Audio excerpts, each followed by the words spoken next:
Assalamualaikum warahmatullahi wabarakatuh. Selamat siang semuanya.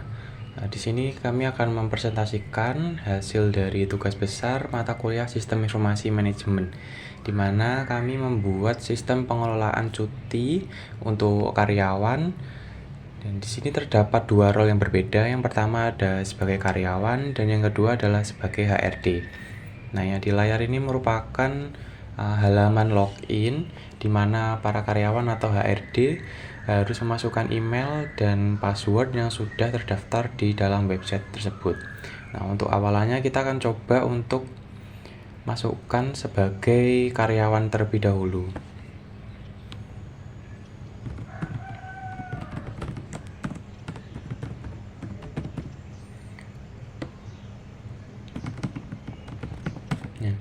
Setelah mengisi email dan password, kita klik icon karyawan ini karena kita akan masuknya sebagai karyawan.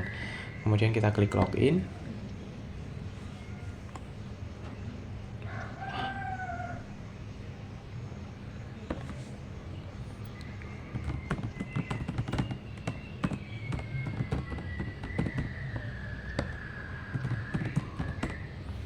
Pastikan email dan passwordnya benar ya teman-teman agar bisa login ke dalam website. Nah, ini merupakan dashboard dari karyawan yang berisi beberapa informasi mengenai cuti. Nah, yang pertama adalah kuota cuti tahunan, di mana di sini total 1 tahun itu mendapatkan kuota 12 hari. Kemudian ini merupakan kuota cuti yang telah terpakai. Kalau di sini masih 0, artinya masih belum pernah mengajukan cuti. Kemudian ini adalah sisa cuti dan yang terakhir adalah persentase cuti terpakai begitu. Nah, di sini karyawan dapat mengakses dua fitur. Yang pertama adalah ajukan cuti baru, kemudian adalah lihat status cuti. Nah, fitur yang pertama adalah ajukan cuti baru. Para karyawan dapat mengajukan surat cuti kepada karyawan dengan mengisi form yang telah disediakan. Kemudian fitur yang kedua adalah lihat status cuti.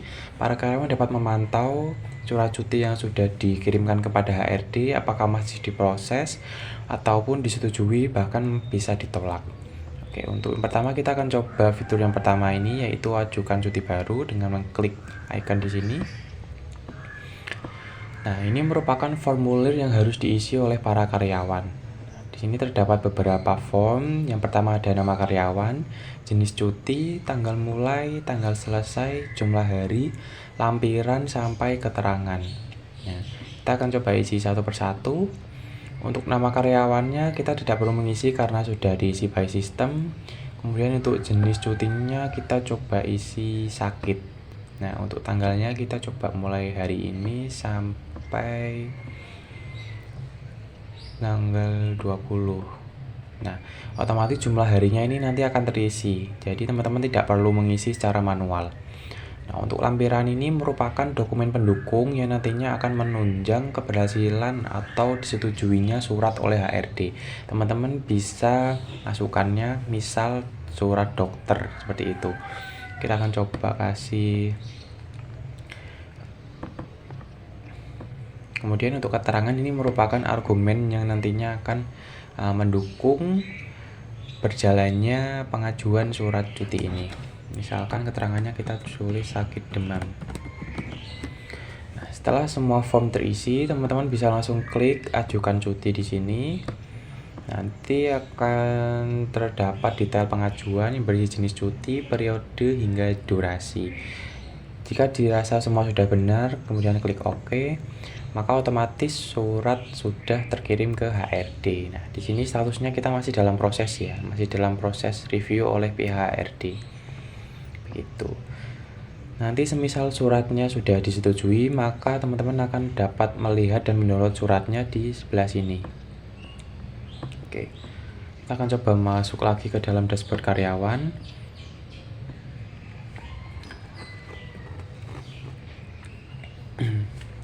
Kita akan coba masuk ke dashboard HRD dengan memasukkan email dan password yang sudah disimpan di dalam website.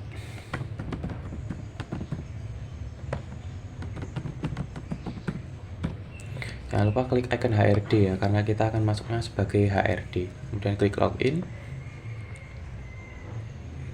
Nah, di dalam dashboard HRD ini juga terdapat beberapa informasi. Yang pertama ada kelola cuti, kelola karyawan, hingga lihat statistik. Nah, kelola cuti ini digunakan untuk memproses surat-surat cuti yang sudah masuk ke HRD. Kemudian untuk kelola karyawan tersendiri itu merupakan manajemen dari data para karyawan tersebut. Kemudian untuk lihat statistik ini merupakan dokumen yang berisi mengenai informasi yang sebelumnya pernah para karyawan kirimkan kepada HRD mengenai pengajuan surat cuti, seperti itu. Kemudian kita akan masuk ke fitur yang pertama, yaitu kelola cuti. Kita akan memproses surat cuti yang sudah disubmit oleh karyawan tadi. Nah, yang paling atas ini merupakan surat cuti yang paling terbaru ya. Di sini ada nama karyawan, departemen, jenis cuti, hingga lampiran dan keterangan. Nah, di sini statusnya masih dalam proses ya teman-teman. HRD bisa untuk mengupdate-nya dengan klik icon update di sini. Kemudian klik antara disetujui atau ditolak. Untuk percobaan pertama kita akan coba setujui di sini. Kita klik simpan, maka otomatis nanti suratnya akan tergenerate menjadi versi PDF di sebelah sini. Nanti juga akan langsung otomatis terkirim ke karyawan yang mengajukan cuti. Nah, kita akan coba lihat suratnya di sini. Nah, ini merupakan contoh suratnya yang berisi detail mengenai karyawan. Kemudian yang di bawah ini merupakan HRD yang menyetujui pengajuan surat cuti karyawan. Seperti itu. Kita akan coba kembali masuk ke sebagai karyawan.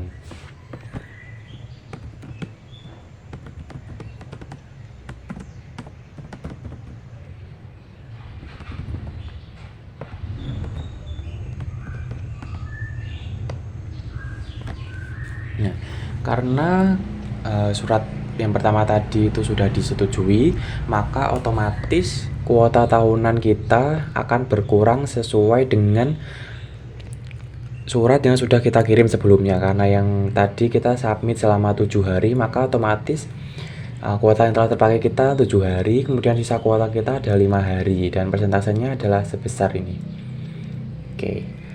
Kemudian apabila surat cuti karyawan tersebut ditolak oleh HRD, maka kuota ini tidak akan berkurang ya. Jadi otomatis kuota tetap sesuai yang di awal, seperti itu. Nah, misalkan karyawan sudah habis kuotanya selama 1 tahun, sudah habis semua terpakai, maka otomatis karyawan tidak akan bisa untuk mensubmit surat cuti yang baru. Kita akan coba untuk memaksimalkan kuota cuti kita, karena kita masih ada sisa 5 hari. Kita coba cuti sakit lagi. Ini tanggalnya ini kita coba maksimalkan 5 hari. Kita skip untuk lampiran dan keterangan. Misal untuk tanggalnya ini kita buat sampai tanggal 1, nanti otomatis sistem tidak akan bisa untuk mensubmit karena kuota kita tinggal 5 hari ya. Dan sedangkan kita mau coba 6 hari, maka ini klik ajukan cuti tidak akan berfungsi. Jumlah cuti melebihi kuota, seperti itu. Kita akan maksimalkan 5 hari saja ya, kemudian klik cuti. Nah, otomatis masih diproses di sini ya. Nanti misal sudah disetujui, maka kuota akan berkurang. Sedangkan kalau HRD menolak, maka kuota akan tetap selama 5 hari. Dan kuotanya tentunya masih bisa dipakai untuk kemudian hari, seperti itu. Kita akan coba tolak. Kita masuk lagi sebagai HRD.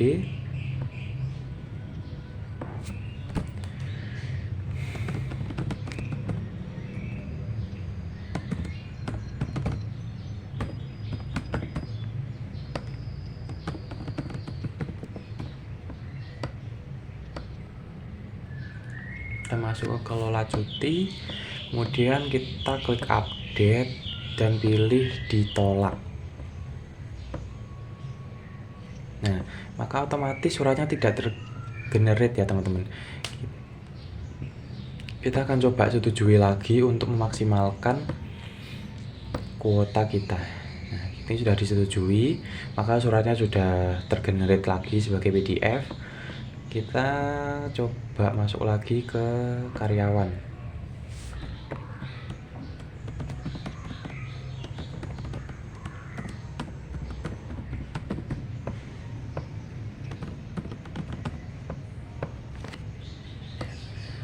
Karena kuota cuti tahunan kita sudah habis terpakai selama 12 hari dan sisa kuota kita tinggal 0, maka karyawan tidak akan bisa untuk mengajukan cuti lagi. Nah, form ajukan cuti ini tidak akan bisa diklik teman-teman. Maaf, kuota cuti Anda sudah habis. Jadi para karyawan hanya bisa mengakses fitur yang kedua, yaitu lihat status cuti, di mana teman-teman karyawan bisa melihat dan mendownload suratnya. Kita akan coba download suratnya di sini. Download surat. Nanti suratnya akan muncul dalam format PDF di sebelah sini, seperti itu. Oke. Saya rasa cukup untuk role karyawan di sini. Kita akan coba masuk lagi untuk membahas lebih dalam terkait HRD.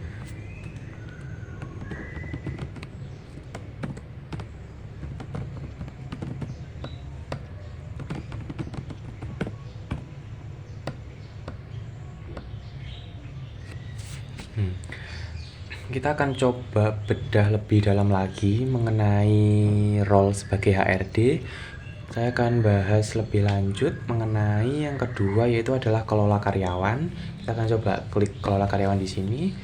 Nah, misalkan di kemudian hari perusahaan ingin menambahkan karyawan terbaru, maka HRD perlu untuk mengisi form di sini yang berisi nama lengkap, departemen, jabatan, email, serta password. Kita akan coba tambahkan karyawan baru ya. Klik departemen, pilih salah satu antara finance, produksi, dan marketing. Kita akan coba tambahkan finance. Untuk jabatannya karena masih baru, kita coba karyawan. Untuk emailnya @gmail.com. Untuk passwordnya kemudian klik simpan. Nah, maka otomatis informasi total karyawan dan karyawan aktif ini akan berubah, dan karyawan setiap divisi ini nanti juga akan berubah. Yang tadinya divisi finance hanya 7 orang, sekarang tambah 1 orang menjadi 8 orang di divisi finance. Kita akan coba lihat di sini ada beberapa fitur lagi. Di sini karena HRD dapat mengedit biodata dari karyawan yang berisi nama, departemen, jabatan, dan email. Kemudian juga dapat merubah password yang lama ke yang baru. Kemudian misalkan di masa depan ada karyawan yang mengajukan resign, HRD juga bisa untuk menghapus datanya di sebelah sini, untuk menghapus data mengenai karyawan, seperti itu. Kemudian kita balik lagi ke dashboard HRD. Kita ada satu fitur lagi, yaitu adalah lihat statistik. Kita akan coba klik. Nah, di sini ini merupakan rekap data mengenai surat-surat cuti yang pernah masuk sebelumnya. Nah, di sini ada beberapa informasi. Yang pertama ada total pengajuan cuti, rata-rata cuti per karyawan, kemudian cuti yang melebihi 5 hari dan cuti yang kurang dari 5 hari. Seperti itu. Kemudian terdapat juga tren cuti per bulan. Nah, di sini settingannya bisa per tahun ya. Ini ada 2025 dan ada 2026. Kemudian untuk distribusi jenis cuti sendiri ini ada didominasi oleh cuti sakit dengan 4 pengajuan. Nah, ini juga ada informasi cuti-cuti yang lain, bisa dilihat di sini. Kemudian kita coba scroll ke bawah. Ini ada top 5 karyawan dengan cuti terbanyak oleh Aziza Zahra dari Departemen Marketing dengan total hari 59 hari dengan hanya 1 pengajuan cuti. Kemudian untuk top 5 cuti karyawan terendah ini dipegang oleh Rozak Abdul dari Departemen Marketing juga dengan total cuti selama 4 hari. Kemudian untuk statistik berdasarkan jenis cuti ini didominasi oleh cuti sakit sebanyak 27 hari dengan jumlah pengajuan surat sebanyak 4 surat.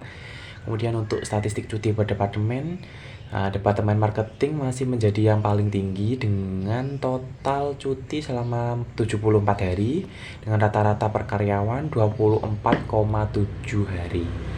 Kemudian untuk distribusi status cuti ini dengan total hari 92 hari disetujui dengan persentase 85,7%, kemudian sisanya ditolak dengan total hari selama 6 hari dengan persentase 14,3 hari. Persentase 14,3%, mohon maaf.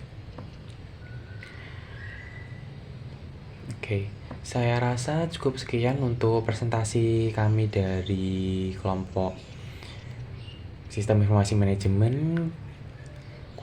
Kami akhiri, kurang lebihnya kami mohon maaf. Wassalamualaikum warahmatullahi wabarakatuh.